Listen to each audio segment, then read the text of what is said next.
Sir, हजुरलाई एकजना दिदीले भन्दै हुनुहुन्छ एआई को जस्तै भोइस छ त एनिवाई नाइस भनेर भन्नुभएको छ होइन।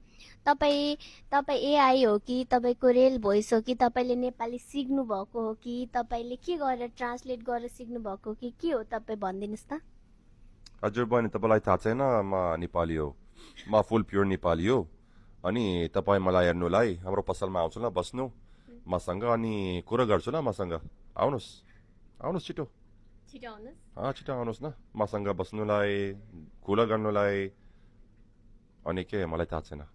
अनि हाम्रो सरलाई चाहिँ दिदी नेपाली मात्रै होइन कि धेरैजनाले एआई कै भोइस भन्नुहुन्छ। तपाईँको कमेन्ट हेरेको ठ्याक्कै रिप्लाई दिन मन लाग्यो अनि राम्रो लाग्यो हजुरको कमेन्ट चाहिँ होइन।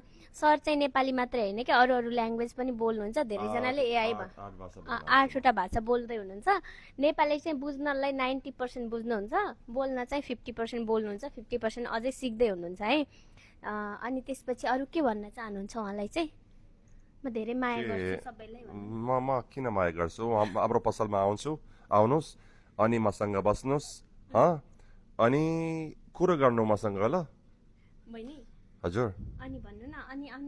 अनि के कुन बारेमा? अनि तपाईँलाई थाहा हुन्छ मैले नेपाली कसरी सिकेँ होइन।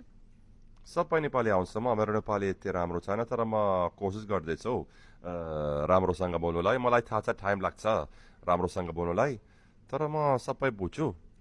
तर किन लेखाको एआई जस्तै भोइस छ? एआई छैन, म तिम्रो अगाडि छु। के म मार्छु तपाईँ के? गन्तुला ओ हाँसेर